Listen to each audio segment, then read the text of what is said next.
మీరెప్పుడన్నా గమనించారా?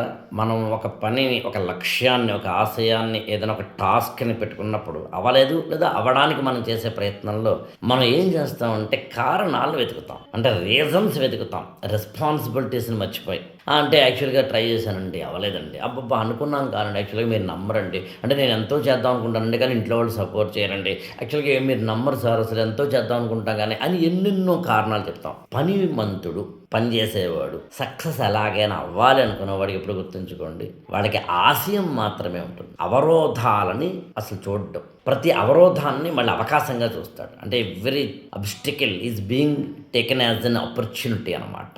మీకు ఎన్ని ఎగ్జాంపుల్స్ అయినా చెప్పొచ్చు.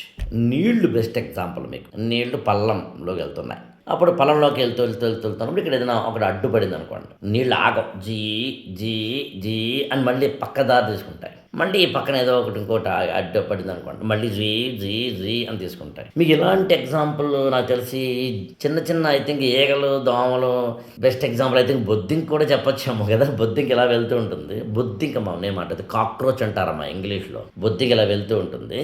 ఇలా వెళ్తూ ఉన్నప్పుడు అడ్డుపడితే జీ అని తీసుకుంటుంది. అలా అలా అలా అలా అవుతుంది. నీకు లక్ష్యం నీకన్నా పెద్దయినప్పుడు, నీ ఆశయం నీకన్నా పెద్దయినప్పుడు, ఉదాహరణకి జాబ్ సంపాదించడం నీ లక్ష్యం అనుకో. అప్పుడు నువ్వు అవరోధాలు చెప్పవు. నాకు ఇంగ్లీష్ రాలేదండి, నాకంటే యాక్చువల్గా రోజుకి 4 గంటే ఉందండి. ఐఏఎస్ అవ్వడం నీ లక్ష్యం అనుకో. అంటే యాక్చువల్గా మీరు నమ్మరండి, నాకు పెళ్ళి అయిపోయిందండి, 2 పిల్లలండి, మీరు నమ్మరండి అసలు నాకు ఎన్ని కహానీలు చెప్తావంటే అన్ని కహానీలు చెప్తావు.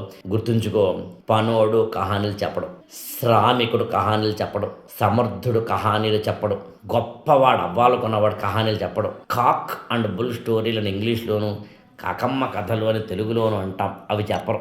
ఎందుకంటే వాడికన్నా విజన్, వాడికన్నా టాస్క్. అందుకని మీరు నమ్మరు. యాక్చువల్‌గా అది నాకు జరిగుంటే, యాక్చువల్‌గా అది నాకు ఉండుంటే అని అన్నవాడు పనుడు కాదు. వాడు వేస్ట్ ఫెలో. ఆ వాడంటే వాడు కావచ్చు, ఆమె కావచ్చు. నాకు అన్నీ ఉంటే నువ్వు చేసేదేంటి గుడ్డు ఎవడైనా చేస్తాడు కదా! ఏమీ లేనప్పుడే కదా! 2 చేతులు ఉన్నప్పుడు బాక్సింగ్ చేస్తావబ్బా! కాదని అనను.